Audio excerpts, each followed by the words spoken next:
Taon 1771, hating gabi. Sa isang baryo sa may bukana lang ng gubat kung nasaan ang tagumpay ni na Tio Diego. Nagkakagulo ang mga taga-baryo at ang mga gwardya sibil. May natagpuan kasing bangkay ng isang binata sa loob ng sariling kwarto. May butas sa leeg at tuyong-tuyo ang buong katawan. Wala, kahit isang patakman lang ng dugong natira. Medyo malaki ang pangangatawan ng binata, pero hindi pa ako nabusog. Tama si Tio Diego. Kailangan ko ng mga 2 o 3 katao para mabusog kada kabilugan ng buwan.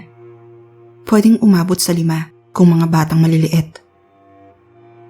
Pasensya na kung pinaasa ko man kayo, subalit hindi ako mabuting nilalang. Malayo ako sa pagiging mabait. Kumakain ako ng tao, inosente man o hindi. Ang totoo, sa mga panahong iyon, hindi lang emosyon ko ang naglaho, kundi maging ang pagkilala ko sa tama at mali.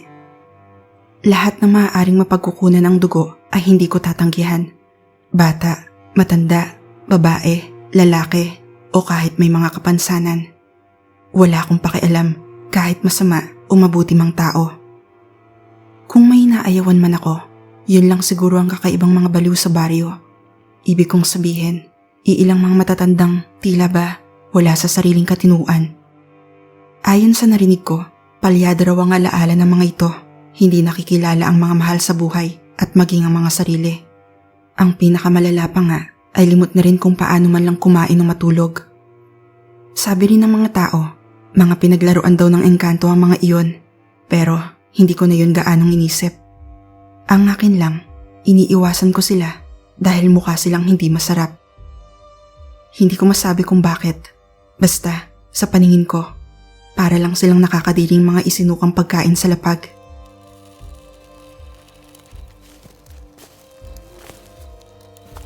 Napuko ang pansin ko ng 2 kalalakihang may dalang kanya-kanyang sulo.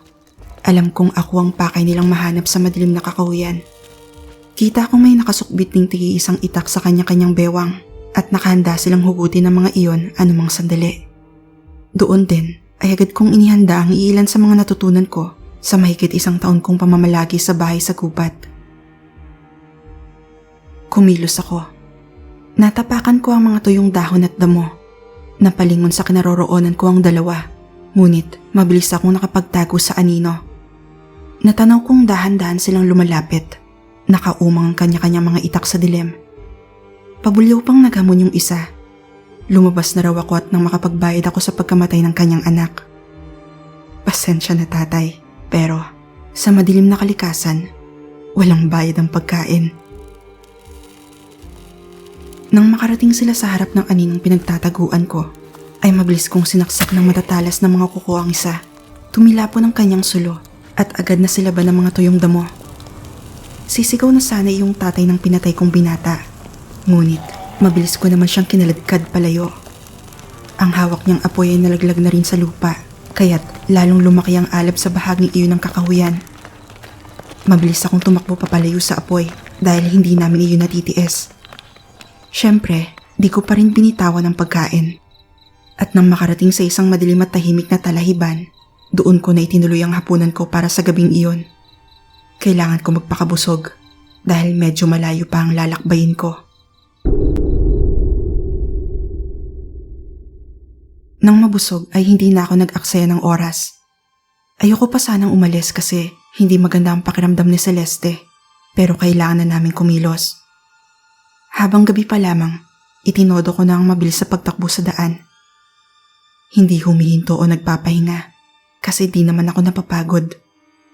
Ang nararamdaman ko lang ay ang kumukulong galit sa kalooban ko. Pagkamuhi para sa nanay ng aking ama at ni Tio Diego. Galit na nagiging panabik. Pananabik na makaharap at mapas lang ang matanda. Isang pagpas lang na tanging ako lang ang makakagawa. Naglakbay ako sa mga sumunod na gabi. Ganoon pa rin, nagpapahinga sa mga anino kapag may araw at muling umuusad pagkagat ng dilim. Pakay kong puntahan ng isang tagumpundok sa may bandang silangan ng Luzon. Sabi ni Celeste, malalaman ko raw na naroroon na ako kapag may nakita akong isang luma at malaking bahay sa gitna ng isang pamayanan. Isang pamayanang hindi pa nararating ng mga mananakop na Kastila. Kaya siguradong magtataka ako kung bakit may ganoong lugar sa gitna ng kabundukan. Bukod pa, mahahalata ko raw agad ang mga taong napasailalim sa kakaibang kakayahan ng nanay ni na Tio Checo. At garantisadong matatagpuan ko rin daw doon ang mga vampirang nabubuhay kahalo ng mga tao. Kung makapangyarihan ng vampirang iyon, kung makapangyarihan talaga si Lola, bakit ako lang mag-isang pupunta roon? Hindi ko napigil na tanong kay Celeste. Tugon lang ng babae, kasi nga raw ay bukod tangi ako. Kung sasamahan nila ako, malamang mararamdaman daw agad sila ng mga alipores ng nanay ni Tio Checo. Kaya kailangan nila magtiwala sa akin at darating kapag kailangan ko na ng tulong. Hindi madali ang naging paglalakbay ko para tuntunin ang kinaroroonan ng aking isa pang lola. Kung sana ay alam ko lang kung saan mismo ang lugar, siguradong mapapabilis ako. Pero ayos lang. Kasama na rin iyon sa mahigit 1 taon kong pagsasanay sa ilalim ni Celeste. Tuloy-tuloy lang ako sa pag-usad. Ginagawang lakas ang pagkamuhi sa kalooban ko. Hanggang sa muling sumapit ang gabi ng bilog na buwan, nakaramdam na naman ako ng gutom at labis na paglalaway. Naroon ako sa isang may kasukalan ding gubat sa mataas na bahagi ng isang higanteng bundok. Bagamat hindi naman yun kasing kapal ng tahanan ng aming angkan. Napaisip kung may matitsyempuhan bang tao malayo sa kabayasnan. Nakiramdam ako. Panay dugo ng mga hayop gubat ang naaamoy ko. Kung wala mang tao, mapipilitan akong mangaso ng unggoy o baboy ramo. Bahagyang kumunot ang noo sa isiping maaaring mapait na dugo ang magiging hapunan ko. Mababang uri ng dugo na hindi ako magagawang busugin kahit gaano pa karami ang ubusin ko. Subalit, napahinto na lang ako nang may sumagi sa aking pangamoy. Tumindi ang paglalaway ko at tumunog ang sikmura. Hindi ako pwedeng magkamali. Siguradong sigurado akong isang tao ang naaamoy ko. Nanginginig kong binagtas ang gubat. Nananatiling nakikiramdam at baka makatakas ang puntirya. Ilang sandali pa, natanaw ko na ang isang lalaki naglalakad-lakad sa gubat. May hawak siyang isang kawayang sibat, kaya naman sandali akong nag-alinlangan. Isang maling kilos ko lang, siguradong mapipinsala ako ng kawayang iyon at kung mamalas-malasin, maaari akong mamatay. Pero gutom na talaga ako. Namumula na ang paningin ko. Hindi ko na mapigil ang tuloy-tuloy na daloy ng laway ko. Labis-labis na ang pagkatakam ko sa kaharap kong pagkain. Pilit kong pinigil ang sarili. Pinakiramdaman ko ang paligid. May naramdaman akong ibang mga tao sa may di kalayuan. Lalo ako nag-alinlangan at baka may mga sandata rin ang mga iyon. Subalit, gutom na talaga ako. Nang di ko na mapigil ang sarili, ay mabilis kong hinablot ang isang braso ng lalaki. Agad bumagtas ang gulat sa kanyang muka. Bagamat, nagtataka ako. Kasi bigla rin siyang ngumiti sa akin. Pero, hindi ko na inisip iyon nung mga sandaling iyon. Napayuko nang sinubukan niya akong saksakin ng kawayang sibat. Nabahala rin ako na magsimula siyang magsumigaw. Nalito. Kasi nakangiti pa rin siya noong mga oras na iyon. Napatiim din ang mga bagang nang muli na naman niya akong inundayan at tinamaan ako ng kawayang sibat sa kaliwang binti. Kumulo ang galit ko. Napilitan akong saksakin ng mga kuko ang braso niyang may hawak na sibat. Tumindi ang pagkahayok ko nang maamoy ang dugong tumutulo sa lupa. Sayang, pero wala nang oras manghinayang. Lalo siyang napasigaw at nabitiwan ng sandata. Subalit, lalo rin ako nagtaka nang tuluyan na siyang tumawa ng tumawa. Naramdaman kong papalapit na ang iba pa niyang mga kasama. Kaya naman, agad ko nang sinaksak ang kanyang dibdib bago ko siya tuluyang binitbit palayo.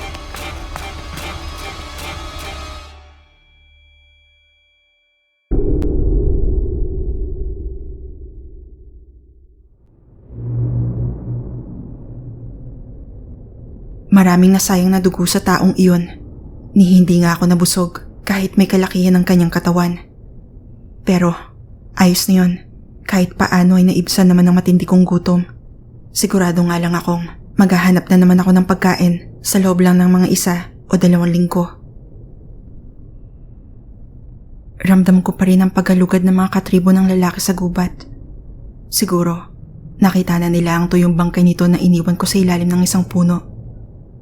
Pasikat na ang araw, kaya ayokong basta nalang sumugal. Inihalo ko na lang ang katawan sa mga anino at tuluyang nagtago. Hindi ako pwedeng tumakas na lang basta dahil nga pinsalado ang isa kong pinti. Isa pa, ayoko rin munang iwan ang lugar na iyon. Lumipas ang buong araw. Dinig ko ang mga taong ginagalugad ang gubat. Ramdam ko ang kanilang galit. Ngunit matindi rin ang pagtataka ko. May iba kasi sa kanilang tawa ng tawa. Kahit mga salita ng galit naman ang namamayani sa mga labi. Halimbawa na lang yung isang matandang lalaki na nagsabing papatayin daw niya ako kapag natagpuan. Hindi raw niya ako mapapatawad. At sinasabi niya iyon habang tuloy sa pagtawa. Kinutuban ako. Doon pa lang ay sigurado na akong may mali sa tribong iyon. Hindi man lahat sa mga tao ay apektado, pero may iba sa kanilang puro pagtawa lang ang pinapakitang damdamin. Pakiramdam ko tuloy, napakabagal ng oras noong araw na iyon. Nangangati na kasi akong gumabi at na makalapit na ako sa baryo. Hanggang sa sumapit ang takip silim. Maingat akong lumabas sa pinagtataguan kong mga anino. Tsaka lumakad sa may kalayuan na ring baryo. Iniinda pa rin ang pinsala sa binting tinamaan ng kawayang sibat. Oo, walang dugo, pero makirot. Dinig na dinig ko ang malumanay na ihip ng malamig na hangin, pati na ang huni ng mga kuliglig. Pakalat-kalat pa rin sa paligid ang mga taong naghahanap sa akin, kaya kailangan ko mag-ingat ng gusto. Kinutuban akong may alam ang mga taong iyon sa paghuhuli ng mga nilalang sa dilim. Puno kasi ng mga patibong na may mga pinatulis na kawayan ng gubat. Siguro, may sumalakay ng mga vampira sa kanilang tahanan. Isang pagkakamali ko lang, siguradong buhay ko ang magiging kapalit. Subalit, hindi naman ako pwedeng umatras. Malakas ang hinala kong narating ko na ang hinahanap. Ilang paika-ikang lakad pa at may natanaw na ako maliit na kubo. Tipo ng kubong pinagpapahingaan ng mga magsasaka. Nakatayo iyon sa gilid ng isang daan na tumutuloy sa gitna ng talahiban. At sigurado akong kapag nilusutan ko na ang damuhan, mararating ko na ang pusod ng kanilang tribo. Nagpalingalinga ako at nakiramdam. Walang tao malapit sa akin. Ibinalik ang mga mata sa daan, bumuelo, tsaka tumakbo.